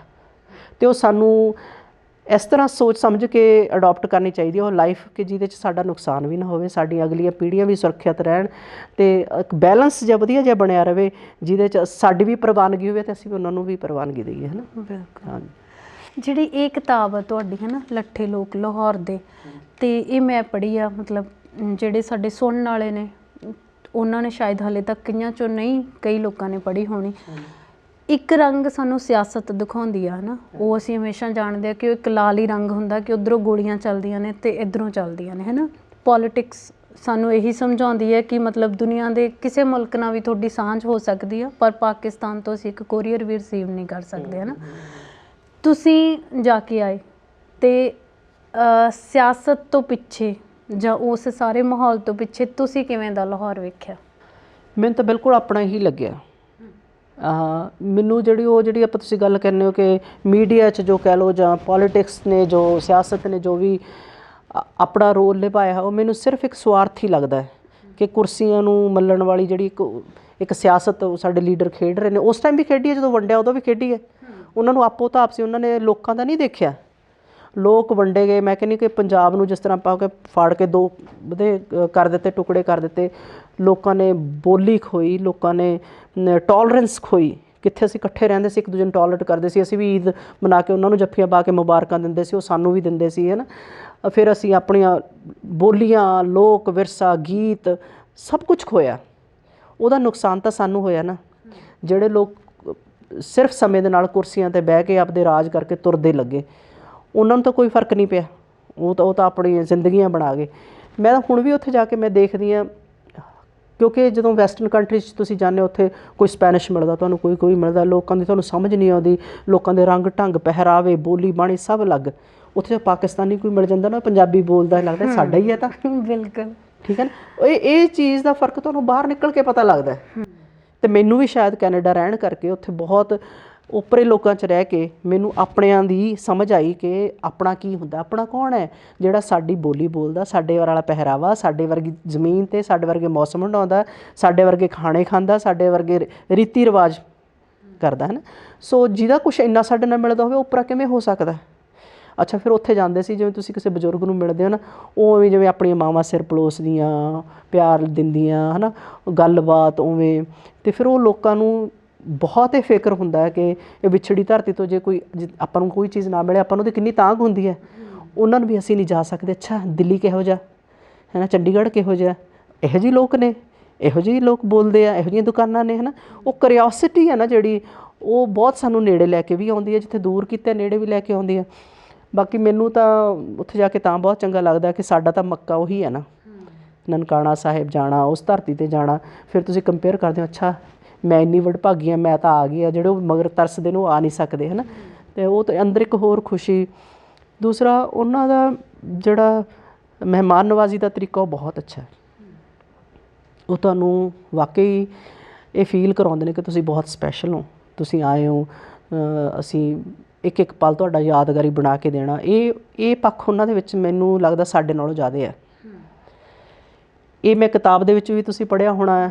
ਇਹ ਮੈਂ ਦਿੱਲੀ ਦੇ ਉਤਰ ਕੇ ਜਦੋਂ ਮੇਰਾ ਵੀਜ਼ਾ ਲੱਗਿਆ ਦੇਖਿਆ ਤਾਂ ਉਹ ਮੈਨੂੰ ਕਰਮਚਾਰੀ ਨੇ ਪੁੱਛਿਆ ਪਾਕਿਸਤਾਨ ਜਾਣਾ, ਮੈਂ ਕਿਹਾ ਆਹੋ ਹੈ ਨਾ। ਅਤੇ ਉਹ ਮਤਲਬ ਜਿਹੜਾ ਕੁਐਸਚਨ ਸੀ ਦੈਟ ਵਾਜ਼ ਬੋਦਰਸਮ ਨਾ, ਕਿ ਮੈਨੂੰ ਕਿਉਂ ਪੁੱਛਿਆ ਜਾ ਰਿਹਾ, ਮੈਂ ਜਿੱਥੇ ਮਰਜ਼ੀ ਜਾਵਾਂ, ਮੈਂ ਕੈਨੇਡੀਅਨ ਸਿਟੀਜ਼ਨ ਹਾਂ ਹੈ ਨਾ। ਅਤੇ ਉਹ ਫਿਰ ਜਦੋਂ ਤੁਸੀਂ ਬਾਰਡਰ ਕ੍ਰੋਸ ਕਰਦੇ ਹੋ ਹੈ ਨਾ, ਉਹ ਜਿਹੜਾ ਫੇਸ ਐਕਸਪ੍ਰੈਸ਼ਨ ਬਾਡੀ ਲੈਂਗੁਏਜ ਸੀ ਉਹ ਵੀ ਬੜੀ ਡਿਫਰੈਂਟ ਹੈ ਨਾ। ਉਹ ਰਿਸੀਵ ਕਰਨ ਵਾਲਿਆਂ ਦਾ ਸਾਡੇ ਨੂੰ ਅੱਛਾ ਸੀ। ਅਤੇ ਮੈਂ ਓਪਨਲੀ ਆ, ਤੁਹਾਡੀ ਹੁਣ ਵੀਡੀਓ ਵੀ ਸਾਰੇ ਕਿਤੇ ਪੈਣੀ ਹੈ, ਮੈਂ ਬਿਲਕੁਲ ਐਡਮਿਟ ਕਰਦੀ ਹਾਂ, ਨਾ ਮੈਨੂੰ ਕੋਈ ਹੈਜ਼ੀਟੇਸ਼ਨ ਇਸ ਗੱਲ ਕਹਿਣ 'ਚ ਕਿ ਆਪਦੀਆਂ ਕਮਜ਼ੋਰੀਆਂ ਨੂੰ ਦੇਖ ਕੇ ਸੁਧਾਰਨਾ ਚਾਹੀਦਾ। ਅਤੇ ਚਾਹੇ ਉਹ ਸਿੱਖਿਆ ਸਿਖਾਇਆ ਹੋਵੇ, ਚਾਹੇ ਉਹ ਪਲੈਨਡ ਫਰੇਮਡ ਪ੍ਰੈਜੈਂਟੇਸ਼ਨ ਹੋਵੇ, ਬਟ ਉਹ ਸਾਡੇ ਵਾਲੇ ਪਾਸੇ ਵੀ ਲੋਕਾਂ ਨੂੰ ਜ਼ਰੂਰ ਮਨ 'ਚ ਰੱਖਣੀ ਚਾਹੀਦੀ ਹੈ ਕਿ ਕੋਈ ਵੀ ਉੱਧਰੋਂ ਆਉਂਦਾ ਆ ਅਤੇ ਸਾਨੂੰ ਪੂਰੇ ਦਿਲੋਂ ਤਹਿ ਦਿਲੋਂ ਉਹਨਾਂ ਦਾ ਸਵਾਗਤ ਕਰਨਾ ਚਾਹੀਦਾ, ਕਿਉਂਕਿ ਉਹਨਾਂ ਦਾ ਵੀ ਕੋਈ ਦਾਦੇ ਪੜਦਾਦੇ ਇੱਥੇ ਜੰਮੇ ਹੋਏ ਨੇ, ਉਹਨਾਂ ਦੀ ਵੀ ਮਹਿਕ ਇਸ ਮਿੱਟੀ 'ਚ ਹੈਗੀ ਹੈ ਅਤੇ ਸਾਡੀ ਵੀ ਉੱਧਰ ਹੈਗੀ ਹੈ। ਤੁਸੀਂ ਜਿਵੇਂ ਬਹੁਤ ਜ਼ਿਆਦਾ ਜਸਵੰਤ ਸਿੰਘ ਕੰਵਲ ਹੋਣਾ ਨੂੰ, ਦਲੀਪ ਕੌਰ ਟਿਵਾਣਾ ਹੋਣਾ ਨੂੰ ਪੜ੍ਹਿਆ ਹੈ ਨਾ, ਸਤੀਸ਼ ਵਰਮਾ ਹੋਣਾ ਦੀ ਹੱਲਾਸ਼ੇਰੀ ਨਾਲ ਤੁਸੀਂ ਕਹਿ ਰਹੇ ਹੋ ਕਿ ਮੈਂ ਨਾਵਲ ਨੂੰ ਵੀ ਮਤਲਬ ਲਿਖਿਆ ਹੈ ਨਾ, ਅਤੇ ਤੁਹਾਨੂੰ ਪੜ੍ਹ ਕੇ ਵੀ ਬਹੁਤ ਸਾਰੇ ਲੇਖਕ ਬਣਨਗੇ ਹੁਣ ਦੇ ਦੌਰ ਦੇ ਜੋ ਵਧੀਆ ਲੇਖਕ ਲਿਖ ਰਹੇ ਨੇ। ਆਉਣ ਵਾਲੇ ਜਿਹੜੇ ਹੁਣ ਦੇ ਲੇਖਕ ਨੇ ਉਹਨਾਂ 'ਚੋਂ ਤੁਸੀਂ ਕਿਹਦੇ 'ਚ ਮਤਲਬ ਸੰਭਾਵਨਾਵਾਂ ਦੇਖ ਰਹੇ ਹੋ ਕਿ ਹਾਂ ਕੱਲ੍ਹ ਨੂੰ ਤੁਹਾਡੇ ਵਾਲੀ ਕੁਰਸੀ 'ਤੇ ਕਿਸੇ ਨੂੰ ਦੇਖ ਸਕਦੇ ਹੋ ਤੁਸੀਂ? ਨਹੀਂ, ਬਹੁਤ ਲੋਕ ਬਹੁਤ ਅੱਛਾ ਕੰਮ ਕਰ ਰਹੇ ਨੇ, ਕੁੜੀਆਂ ਮੁੰਡੇ। ਤੁਸੀਂ ਵੈਸੇ ਦੇਖੋ ਬੇਸਿਕ ਪਲੈਟਫਾਰਮ ਤਾਂ ਫੇਸਬੁੱਕ ਹੀ ਹੈਗਾ, ਜਿੱਥੇ ਤੁਸੀਂ ਛੋਟਾ ਛੋਟਾ ਲਿਖਤਾਂ ਨੂੰ ਪੜ੍ਹਦੇ ਹੋ। ਉਹ ਕਿਸੇ ਟਾਈਮ ਵੀ, ਜਿਵੇਂ ਤੁਹਾਨੂੰ ਦੱਸਿਆ ਕਿ ਕਵਿਤਾ ਤੋਂ ਕਹਾਣੀ, ਕਹਾਣੀ ਤੋਂ ਨਾਵਲ ਤੱਕ ਪਹੁੰਚ ਸਕਦਾ। ਕੋਈ ਵੀ ਵਿਧਾ ਹੋਵੇ ਸਾਹਿਤ ਦੀ, ਹਰ ਵਿਧਾ ਦਾ ਆਪਦਾ ਮਾਣ ਸਤਿਕਾਰ ਹੈਗਾ। ਪਰ ਜਿਵੇਂ ਭਾਸ਼ਾ ਦੇ ਪੱਖ ਤੋਂ ਦੇਖਾਂ, ਅਮੀਰੀ ਦੇਖਾਂ, ਖਿਆਲ ਦੀ ਅਮੀਰੀ ਦੇਖਾਂ, ਬਲਜੀਤ ਖਾਨ ਬੜਾ ਸੋਹਣਾ ਫੇਸਬੁੱਕ 'ਤੇ ਲਿਖ ਰਹੇ ਨੇ। ਨੇਤਰ ਦੇਖੋ ਤੁਸੀਂ, ਸੁਰਿੰਦਰ ਦਾ ਬੜਾ ਸੋਹਣਾ ਆਇਆ, ਬਹੁਤ ਸੁਨਹਿਰੀ ਭਵਿੱਖ ਆ ਉਹਨਾਂ ਦਾ ਵੀ। ਅਤੇ ਯਾਦਵਿੰਦਰ ਹੈ ਲੜਕਾ, ਉਹਦਾ ਵੀ, ਹਰਮਨ ਹੈ ਨਾ, ਉਹਦਾ ਵੀ, ਰਾਣੀ ਤੱਤ ਦਾ ਵੀ। ਅਤੇ ਉਹ ਸਾਰੇ ਦੇਖੋ ਕਿੰਨੇ, ਮੈਂ ਤਾਂ ਲੱਗਦਾ ਹੁੰਦਾ ਕਿ ਉਹਨਾਂ ਤੋਂ ਸਿੱਖਣ ਦੀ ਲੋੜ ਆ ਸਾਨੂੰ। ਕੋਈ ਇਹ ਨਹੀਂ ਕਿ ਕੋਈ ਉਮਰ ਨਾਲ ਵੱਡਾ ਹੈਗਾ ਕਿ ਉਹੀ ਵੱਡਾ ਹੋ ਸਕਦਾ, ਜਾਂ ਇੱਕ ਅੱਧਾ ਸਨਮਾਨ ਮਿਲ ਗਿਆ ਉਹਦੇ ਨਾਲ ਤੁਸੀਂ ਬਹੁਤ ਵੱਡੇ ਹੋ ਗਏ। ਵੱਡੇ ਹੋਣ ਲਈ ਉਮਰਾਂ ਲੱਗ ਜਾਂਦੀਆਂ ਨੇ, ਅਤੇ ਵੱਡੇ ਹੋਣ ਦੀ ਕੋਈ ਡੈਫੀਨੇਸ਼ਨ ਨਹੀਂ ਹੈ ਕਿ ਆਹ ਹੀ ਵੱਡਾ ਹੈ। ਵੱਡਾ ਉਹ ਇਨਸਾਨ ਹੈ ਕਿ ਜਿਹਨੂੰ ਉਹਦੇ ਪੜ੍ਹਨ ਵਾਲੇ ਉਡੀਕਣ ਕਿ ਕਿਤਾਬ ਕਦੋਂ ਆਏਗੀ ਹੈ ਨਾ, ਅਤੇ ਉਹਨੇ ਕੀ ਲਿਖਿਆ, ਜਿਹਦੀ ਵਰ੍ਹਿਆਂ ਤੱਕ ਗੱਲ ਹੋਵੇ। ਅਤੇ ਹੋ ਸਕਦਾ ਕੋਈ 20-22 ਸਾਲ ਦਾ ਬੱਚਾ ਹੀ ਕੋਈ ਇਹੋ ਜਿਹੀ ਸੋਹਣੀ ਲਿਖਤ ਲਿਖ ਜਾਏ ਜਿਹਦੇ ਮੂਹਰੇ ਸਾਡੀਆਂ 10 ਕਿਤਾਬਾਂ ਵੀ ਨਾ ਖੜ੍ਹਨ। ਅਤੇ ਮੇਰੀ ਤਾਂ ਰੀਝ ਰਹੇਗੀ, ਅਤੇ ਮੈਂ ਕੋਸ਼ਿਸ਼ ਵੀ ਕਰਦੀ ਹੁੰਦੀ ਹਾਂ ਜੇ ਕੋਈ ਲਿਖਦਾ ਕਿ ਉਹਨੂੰ ਹੋਰ ਵੱਧ ਤੋਂ ਵੱਧ ਜਿੰਨਾ ਮੈਂ ਇਨਕਰੇਜ ਕਰਾਂ, ਕਿਉਂਕਿ ਆਪ ਲਿਖਣਾ ਅਸੀਂ ਤਾਂ ਲਿਖ ਹੀ ਰਹੇ ਹਾਂ, 10 ਸਾਲ ਹੋਰ ਲਿਖ ਲਾਂਗੇ, 20 ਸਾਲ ਹੋਰ ਲਿਖ ਲਾਂਗੇ, ਜਿੰਨੀ ਜ਼ਿੰਦਗੀ ਹੈ। ਪਰ ਸਾਹਮਣੇ ਆਉਣ ਵਾਲਾ ਜਿਹੜਾ ਭਵਿੱਖ ਹੈ ਉਹਦੇ ਲਈ ਪਨੀਰੀ ਤਿਆਰ ਕਰਨਾ ਸਾਡੀ ਸਭ ਤੋਂ ਵੱਡੀ ਜ਼ਿੰਮੇਵਾਰੀ ਹੈ। ਅਤੇ ਲਿਖਤਾਂ 'ਚ ਮੈਂ ਇਹੀ ਕੋਸ਼ਿਸ਼ ਕਰਦੀ ਹੁੰਦੀ ਹਾਂ ਕਿ ਜਦੋਂ ਮੈਨੂੰ ਕੋਈ ਯੰਗ ਬੱਚੇ ਦਾ ਰਿਵਿਊ ਆਉਂਦਾ ਨਾ, ਕਈ ਹੈਗੇ ਨੇ ਜਿਹੜੇ ਇੱਧਰੋਂ ਸਟੂਡੈਂਟ ਗਏ ਹੋਏ ਨੇ ਜਾਂ ਉੱਥੇ ਜਿਹੜੇ ਪੰਜਾਬੀ ਪੜ੍ਹਦੇ ਨੇ, ਜਦੋਂ ਉਹਨਾਂ ਦਾ ਰਿਵਿਊ ਆਉਂਦਾ ਤਾਂ ਇੰਗਲਿਸ਼ ਪੰਜਾਬੀ ਜਿਹੇ 'ਚ ਹੀ ਆਉਂਦਾ ਹੁੰਦਾ, ਅਤੇ ਮੈਨੂੰ ਇਹ ਲੱਗਦਾ ਹੁੰਦਾ ਕਿ ਵੀ ਮੇਰੀ ਲਿਖਤ ਸਫਲ ਹੋ ਗਈ। ਘੱਟੋ ਘੱਟ ਜੇ 2 ਬੱਚੇ ਪੰਜਾਬੀ ਲਿਟਰੇਚਰ ਨੂੰ ਪੜ੍ਹਨ ਲੱਗ ਗਏ ਆ ਜਾਂ ਲਿਖਣ ਦੀ ਕੋਸ਼ਿਸ਼ ਕਰਦੇ ਹੈਗੇ ਆ, ਅਤੇ ਇਹ ਬਹੁਤ ਵੱਡਾ ਕੰਮ ਹੈ, ਇਹ ਸਾਡੀ ਜ਼ਿੰਮੇਵਾਰੀ ਹੈ। ਇੱਕ ਆਖਰੀ ਛੋਟਾ ਜਿਹਾ ਸਵਾਲ, ਮਤਲਬ ਜਿਹੜੇ ਲੋਕ ਸਾਹਿਤਕ ਖੇਤਰ 'ਚ ਵਿਚਰਦੇ ਨੇ ਹੈ ਨਾ, ਉਹ ਇਸ ਚੀਜ਼ਾਂ ਨੂੰ ਬਹੁਤ ਚੰਗੀ ਤਰ੍ਹਾਂ ਜਾਣਦੇ ਨੇ। ਜਦੋਂ ਮੈਂ ਕੱਲ੍ਹ ਡਾਕਟਰ ਹਰਜਿੰਦਰ ਵਾਲੀਆ ਉਹਨਾਂ ਨਾਲ ਗੱਲ ਕਰ ਰਹੀ ਸੀ ਤਾਂ ਉਹਨਾਂ ਨੇ ਮੈਨੂੰ ਕਿਹਾ ਕਿ ਇਸ ਚੀਜ਼ 'ਤੇ ਤੂੰ ਜ਼ਰੂਰ ਗੱਲ ਕਰੀ ਹੈ ਨਾ। ਹਾਂਜੀ। ਉਹ ਇਹ ਸੀਗੇ ਕਿ ਸਾਡੇ ਸਾਹਿਤਕ ਲੋਕਾਂ 'ਚ ਵੀ ਗੁੱਟ ਬਣ ਗਏ ਨੇ ਹੈ ਨਾ, ਅਤੇ ਉਹਦੀ ਮੈਨੂੰ ਲੱਗਦਾ ਵੀ ਉਹਨਾਂ ਦੀ ਨਾਰਾਜ਼ਗੀ ਜਾਂ ਉਹਨਾਂ ਦਾ ਚਹੇਤਾ ਹੋਣਾ ਵੀ, ਬਹੁਤ ਸਾਰੇ ਜਿਹੜੇ ਲੇਖਕ ਨੇ ਉਹ ਡਿਸਟਰਬ ਹੁੰਦੇ ਨੇ ਇਸ ਚੀਜ਼ ਨਾਲ ਹੈ ਨਾ, ਕਿਉਂਕਿ ਪਿਛਲੇ ਬਹੁਤ ਵਰ੍ਹਿਆਂ ਤੋਂ 2 ਗੁੱਟਾਂ ਦੀ ਬਹੁਤ ਚਰਚਾ ਹੋਈ ਸੀ ਸਾਹਿਤਕ ਗਲਿਆਰਿਆਂ 'ਚ ਕਿ ਬਈ ਇਹ ਤਾਂ ਫਲਾਣੇ ਦਾ ਬੰਦਾ, ਇਹਨੂੰ ਇਨਾਮ ਮਿਲਣਾ ਹੀ ਮਿਲਣਾ, ਜਾਂ ਇਹ ਉਸ ਧਿਰ ਦਾ ਬੰਦਾ ਨਹੀਂ ਇਸ ਲਈ ਇਹਦੀ ਕਿਤਾਬ ਹਾਈਲਾਈਟ ਨਹੀਂ ਹੋਣੀ। ਇਹ ਚੀਜ਼ਾਂ ਤੁਸੀਂ ਫੇਸ ਕੀਤੀਆਂ ਨੇ ਜਾਂ ਤੁਹਾਨੂੰ ਡਿਸਟਰਬ ਕਰਦੀਆਂ ਨੇ? ਹਾਂਜੀ, ਉਹਨਾਂ ਨੇ ਮਤਲਬ ਵਿਟਨੈਸ ਕੀਤੀਆਂ ਨੇ, ਬਟ ਮੈਂ ਤਾਂ, ਆਪਾਂ ਕਿਸੇ ਗੁੱਟ ਦੇ ਨੇ, ਆਪਾਂ ਤਾਂ ਜਿਵੇਂ ਬੇਘਰੇ ਹਾਂ ਹੈ ਨਾ, ਕਿ ਜਿਹੜਾ ਕੋਈ ਇੱਕ ਵਾਰੀ ਨਾਰਾਜ਼ਗੀ ਕਰਦਾ ਆਪਾਂ ਉਸ ਰਾਹ ਹੀ ਨਹੀਂ ਪੈਂਦੇ। ਆਪਾਂ ਨਾ ਕਿਸੇ ਨੂੰ ਖੁਸ਼ ਕਰਨਾ, ਨਾ ਕਿਸੇ ਨਾਲ ਨਾਰਾਜ਼ਗੀ ਕਰਨੀ, ਕਿਉਂਕਿ ਅਸੀਂ ਤਾਂ ਇਸ ਸਪੈਸ਼ਲੀ ਪੰਜਾਬ ਦੀ ਜਿਹੜੀ ਲਿਟਰੇਰੀ ਗਰੁੱਪਸ ਦੀ ਪੋਲੀਟਿਕਸ ਆ, we are not part of that. ਜਿਹੜੇ ਵੀ ਗਰੁੱਪ ਹੈਗੇ ਨੇ, ਹਰ ਇੱਕ ਦਾ ਆਪਦੇ ਇੰਡੀਵਿਜੂਅਲ ਲੈਵਲ 'ਤੇ ਮਾਣ ਸਤਿਕਾਰ ਹੈਗਾ, ਜੇ ਕੋਈ ਕਿਸੇ ਨਾਲ ਅੱਜ ਗੱਲ ਕਰ ਰਿਹਾ ਦੂਸਰਾ ਬੰਦਾ ਸੋਚਦਾ ਹੈ ਕਿ ਉਹ ਦੂਸਰੇ ਗਰੁੱਪ ਨੂੰ ਬਿਲੋਂਗ ਕਰਦੇ ਆ, ਮੇਰੇ ਤੋਂ ਉਹਨਾਂ ਚੀਜ਼ਾਂ ਕੋਈ ਫ਼ਰਕ ਨਹੀਂ ਨਾ, ਕਿਉਂਕਿ ਮੈਂ ਤਾਂ ਇਹ ਕੋਸ਼ਿਸ਼ ਹੀ ਨਹੀਂ ਕਰਨੀ, ਠੀਕ ਹੈ ਨਾ। ਅਤੇ ਬਾਕੀ ਬਹੁਤ ਮੰਦਭਾਗੀ ਗੱਲ ਹੈਗੀ ਹੈ, ਕਿਉਂਕਿ ਫਿਰ ਸਾਹਿਤਕਾਰਾਂ ਅਤੇ ਆਮ ਲੋਕਾਂ ਦੇ ਵਿੱਚ ਕੋਈ ਫ਼ਰਕ ਨਹੀਂ ਰਹਿ ਜਾਂਦਾ ਜੇ ਤੁਸੀਂ ਇੰਨੀ ਨੈਗੇਟਿਵ ਪ੍ਰੈਕਟਿਸ ਨੂੰ ਇੰਟਰੋਡਿਊਸ ਕਰਦੇ ਹੋ। ਅਤੇ ਮੈਂ ਤਾਂ ਪਰਵਾਹ ਕਰਦੀ ਨਹੀਂ, ਮਤਲਬ ਮੈਨੂੰ ਦੇਖਣ 'ਚ ਜ਼ਰੂਰ ਆਈ ਹੈ, ਕਿਉਂਕਿ ਉਹ ਕਿਤਾਬਾਂ ਦੇ ਫੰਕਸ਼ਨ 'ਤੇ ਜੇ ਤੁਸੀਂ ਇੱਕ ਬੰਦੇ ਨੂੰ ਸੱਦਿਆ, ਜੇ ਉਹਨੂੰ ਸੱਦਿਆ ਤਾਂ ਮੈਂ ਨਹੀਂ ਆਉਣਾ, ਉਹਨੂੰ ਸੱਦਿਆ ਮੈਂ ਨਹੀਂ ਆਉਣਾ, ਵੀ ਤੁਸੀਂ ਸਾਰੇ ਹੀ ਨਾ ਆਓ, ਸਾਨੂੰ ਕੋਈ ਫ਼ਰਕ ਨਹੀਂ ਪੈਂਦਾ। ਇੱਕ ਮਾਣ ਸਤਿਕਾਰ ਆ, ਕੋਈ ਤੁਹਾਡੀ ਧੀ ਭੈਣ ਕੋਈ ਬਾਹਰੋਂ ਬੈਠੀ ਆ, ਉੱਥੇ ਬੈਠ ਕੇ ਕੋਈ ਐਫਰਟ ਕਰ ਰਹੇ, ਕੁਛ ਲਿਖ ਰਹੇ ਆ, ਲਿਆ ਕੇ ਤੁਹਾਡੇ ਸਾਹਮਣੇ ਆਪਦੇ ਯੂਨੀਵਰਸਿਟੀਆਂ ਦੇ ਵਿੱਚ ਲਿਆ ਕੇ ਰਿਲੀਜ਼ ਕਰ ਰਹੇ ਆ ਕਿ ਤੁਹਾਨੂੰ ਡੈਡੀਕੇਟ ਕਰ ਰਹੇ ਆ ਨਾ, ਤੁਹਾਡੇ ਤੋਂ ਸੇਧ ਲੈਣ ਦੀ ਕੋਸ਼ਿਸ਼ ਕਰ ਰਹੇ ਆ ਨਿਮਰਤਾ ਵਸ, ਹੈ ਨਾ। ਅਤੇ ਤੁਸੀਂ ਉਹਨਾਂ ਨੂੰ ਬੇਵਜ੍ਹਾ ਘੜੀਸੋ ਕਿਸੇ ਇਹੋ ਜਿਹੀ ਗੰਧਲੀ ਰਾਜਨੀਤੀ ਦੇ ਵਿੱਚ, ਇਹ ਮਾੜੀ ਗੱਲ ਹੈ। ਅਤੇ ਲੋਕ ਵੀ ਸਮਝ ਜਾਂਦੇ ਨੇ। ਮੈਂ ਆਉਂਦੀ ਹਾਂ ਹੁਣ, ਮੈਂ ਉਸ ਤੋਂ ਉਹ ਕੋਈ ਜਿਹੜਾ ਮਾੜਾ ਮੋਟਾ ਜੋ ਵੀ ਐਕਸਪੀਰੀਅੰਸ ਜਾਂ ਮੈਨੂੰ ਫੀਲ ਆਈ, ਉਸ ਤੋਂ ਬਾਅਦ ਆਪਾਂ ਪਿੱਛੇ ਹਟ ਗਏ, ਕਿਉਂਕਿ ਜੇ ਮੇਰੀ ਸਾਰੀ ਐਨਰਜੀ ਹੈ ਨਾ ਰੁਪਿੰਦਰ, ਮੈਂ ਇਹਨਾਂ ਚੀਜ਼ਾਂ 'ਚ ਲਗਾਉਂਗੀ ਤਾਂ ਮੈਂ ਲਿਖ ਨਹੀਂ ਸਕਣਾ। ਇਹ ਲੋਕਾਂ ਨੂੰ ਸੋਚ ਕੇ ਲਿਖਣਾ, ਲੋਕਾਂ ਦੇ ਗਰੁੱਪ 'ਚ ਸੋਚ ਕੇ ਖੜ੍ਹਨਾ, ਲੋਕਾਂ 'ਚ ਲੋਕ ਸੋਚ ਕੇ ਕਿਤਾਬ ਰਿਲੀਜ਼ ਕਰਨੀ, ਇਹ ਮੇਰੇ ਵੱਸ ਦਾ ਕੰਮ ਹੈ ਨਹੀਂ, ਕਿਉਂਕਿ ਇਹ ਬਹੁਤ ਕੁਛ ਤੁਹਾਡੇ 'ਚੋਂ ਡਰੇਨ ਕਰ ਲੈਂਦੀਆਂ ਇਹ ਚੀਜ਼ਾਂ। ਸੋ ਆਪਾਂ ਪਰਵਾਹ ਨਹੀਂ ਕਰਦੇ, ਆਪਾਂ ਆਪਦਾ ਕੰਮ ਕਰੀਦਾ। ਕਿਤਾਬ ਆਉਂਦੀ ਹੈ, ਪੜ੍ਹਨ ਵਾਲੇ ਪੜ੍ਹਦੇ ਨੇ, ਉਡੀਕਦੇ ਵੀ ਨੇ ਅਤੇ ਸ਼ਾਬਾਸ਼ ਵੀ ਦਿੰਦੇ ਨੇ, ਬਸ ਇੰਨੀ ਬਹੁਤ ਆ, ਹੋਰ ਆਪਾਂ ਬਹੁਤੀ ਤਾਂਘ ਰੱਖੀ ਦੀ ਨਹੀਂ। ਬਿਲਕੁਲ। ਹਾਂਜੀ, ਨਹੀਂ, ਤੁਸੀਂ ਸੋਹਣੀਆਂ ਗੱਲਾਂ ਕੀਤੀਆਂ, ਖੂਬਸੂਰਤ ਚਿਹਰਾ ਹੈ, ਖੂਬਸੂਰਤ ਲਿਖਤਾਂ ਨੇ, ਹੈ ਨਾ। ਅਤੇ ਮਤਲਬ 5 ਸਾਲ 'ਚ 6 ਕਿਤਾਬਾਂ, ਅਤੇ ਅਸੀਂ ਤਾਂ ਚਾਹੁੰਦੇ ਹਾਂ ਵੀ ਅਗਲੇ 6 ਸਾਲ 'ਚ ਅਸੀਂ 12 ਪੜ੍ਹੀਏ, ਹੈ ਨਾ। ਅਤੇ ਤੁਸੀਂ ਇਸੇ ਸਪੀਡ ਨਾਲ ਲਿਖਦੇ ਰਹੋ। ਅਤੇ ਥੈਂਕ ਯੂ, ਤੁਸੀਂ ਬਹੁਤ ਸਮਾਂ ਦਿੱਤਾ, ਅਤੇ ਬੜੀਆਂ ਮਤਲਬ ਸਿੱਖਦੇ ਹੁੰਦੇ ਹਾਂ ਹਮੇਸ਼ਾ, ਜੀਤੋਂ ਵੀ ਕਦੇ ਕਿਸੇ ਨਾਲ ਵੀ ਰਾਬਤਾ ਹੁੰਦਾ, ਬਹੁਤ ਕੁਝ ਸਿੱਖਣ ਨੂੰ ਮਿਲਿਆ। ਤਾਂ ਮੈਨੂੰ ਲੱਗਿਆ ਵੀ ਜਿਵੇਂ ਤੁਸੀਂ ਆਪਣੀ ਇੱਕ ਦੋਸਤ ਨੂੰ ਧਮਕੀ ਦਿੱਤੀ ਸੀ ਵੀ ਉਦੋਂ ਫੋਨ ਕਰੀ ਜਦੋਂ ਕਿਤਾਬ ਪੂਰੀ ਹੋਈ, ਹੈ ਨਾ। ਅਤੇ ਮੈਨੂੰ ਵੀ ਲੱਗਿਆ ਕਿ ਹਾਂ, ਦਿਮਾਗ 'ਤੇ ਕਿਸੇ ਨਾਲ ਬੈਠਣ 'ਤੇ ਕਦੀ ਸੱਟ ਵੱਜਦੀ ਹੈ ਕਿ ਹਾਂ, ਜੇ ਤੁਹਾਡੇ ਕੋਲ ਕੁਛ ਹੈਗਾ ਤਾਂ ਉਹਨੂੰ ਜ਼ਰੂਰ ਪਰੋਸੋ ਤੁਸੀਂ। ਦੋਸਤੀ ਵੀ ਉੱਥੇ ਹੀ ਵਧੀਆ ਲੱਗਦੀ ਹੈ ਜਿੱਥੇ ਤੁਹਾਡੇ ਦੋਸਤ ਤੁਹਾਡਾ ਚੰਗਾ ਯੂਜ਼ ਲੈ ਸਕਣ, ਹੈ ਨਾ, ਤੁਹਾਨੂੰ ਮੋਟੀਵੇਟ ਕਰਕੇ ਤੁਹਾਡੇ ਤੋਂ ਕੰਮ ਲੈ ਸਕਣ, ਤੁਹਾਨੂੰ ਚੰਗੇ ਮਾੜੇ ਦੀ ਪਰਖ ਦੇ ਸਕਣ। ਅਤੇ ਮੈਂ ਰੱਖਦੀ ਵੀ ਥੋੜ੍ਹੀਆਂ ਜਿਹੀ ਹੁੰਦੀ ਆ, ਅਤੇ ਹੁੰਦੇ ਉੱਥੇ ਪੂਰੇ 100% ਦੇਈਦਾ ਅਤੇ ਲਈਦਾ ਵੀ ਹੈ, ਹੈ ਨਾ। ਸੋ ਚੰਗਾ ਲੱਗਦਾ, ਜ਼ਿੰਦਗੀ ਖੁਸ਼ਹਾਲ ਰਹਿੰਦੀ ਇੱਦਾਂ। ਸ਼ੁਕਰੀਆ ਭੈਣੇ, ਬਹੁਤ ਬਹੁਤ। ਹਾਂਜੀ, ਬਹੁਤ ਬਹੁਤ ਸ਼ੁਕਰੀਆ ਰੁਪਿੰਦਰ, ਤੁਹਾਡਾ ਵੀ, ਤੁਹਾਡੀ ਸਾਰੀ ਟੀਮ ਦਾ ਅੱਜ ਆਉਣ ਦਾ, ਇੱਥੇ ਤੇ ਆ ਕੇ ਬਹੁਤ ਖੂਬਸੂਰਤ ਗੱਲਾਂ ਕਰਨ ਦਾ, ਅਤੇ ਤੁਹਾਡੇ ਖੂਬਸੂਰਤ ਸਵਾਲਾਂ ਲਈ ਬੜੇ ਜਿਹੜੇ ਮੈਨੂੰ ਬਹੁਤ ਚੰਗੇ ਲੱਗਦੇ ਆ। Thank you. ਇਹ ਸਨ ਹਰਕੀਰਤ ਕੌਰ ਚਹਿਲ। ਉਹਨਾਂ ਨੇ ਆਪਣੀ ਜ਼ਿੰਦਗੀ ਦੀ ਕਹਾਣੀ ਵੀ ਸੁਣਾਈ, ਪ੍ਰਵਾਸ ਦਾ ਤਜਰਬਾ ਵੀ ਦੱਸਿਆ, ਅਤੇ ਇਹ ਵੀ ਦੱਸਿਆ ਕਿ ਆਉਣ ਵਾਲੇ ਸਮੇਂ 'ਚ ਉਹ ਇਸ ਚੀਜ਼ 'ਤੇ ਵੀ ਇੱਕ ਕਿਤਾਬ ਲੈ ਕੇ ਆ ਰਹੇ ਨੇ।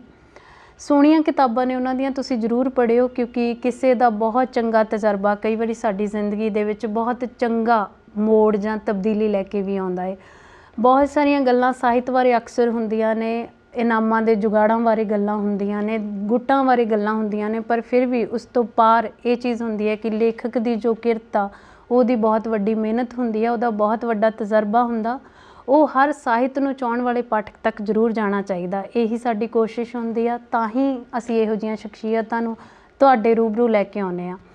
ਇਹਨਾਂ ਨੇ ਵੱਡੇ ਲੇਖਕਾਂ ਨੂੰ ਪੜ੍ਹਿਆ, ਅਤੇ ਅੱਜ ਇਹਨਾਂ ਦਾ ਨਾਂ ਹੈ ਜਿਹੜਾ ਉਸੇ ਕਤਾਰ ਦੇ ਵਿੱਚ ਸ਼ਾਮਿਲ ਹੈ। ਇਹਨਾਂ ਨੂੰ ਪੜ੍ਹ ਕੇ ਵੀ ਬਹੁਤ ਸਾਰੇ ਅਗਲੇ ਜਿਹੜੇ ਲੇਖਕ ਨੇ ਇਸ ਕਤਾਰ 'ਚ ਸ਼ਾਮਿਲ ਹੋਣ, ਸਮਾਜ ਨੂੰ ਕੁਝ ਨਾ ਕੁਝ ਮਿਲਦਾ ਰਹੇ ਕਿਤਾਬਾਂ ਤੋਂ, ਅਤੇ ਕਿਤਾਬਾਂ ਬਾਰੇ ਚਰਚਾ ਹੁੰਦੀ ਰਹੇ, ਇਹੀ ਸਾਡੀ ਇੱਛਾ ਹੈ। ਇਸ ਵਾਰ ਇਹਨਾਂ ਨਾਲ ਤੁਹਾਨੂੰ ਰੂਬਰੂ ਕਰਵਾਇਆ ਹੈ। ਅਗਲੀ ਵਾਰ ਫਿਰ ਤੋਂ ਇੱਕ ਨਵੀਂ ਸ਼ਖਸੀਅਤ ਨਾਲ ਹਾਜ਼ਰ ਹੋਵਾਂਗੇ। ਤਦ ਤੱਕ ਲਈ ਸਤਿ ਸ਼੍ਰੀ ਅਕਾਲ।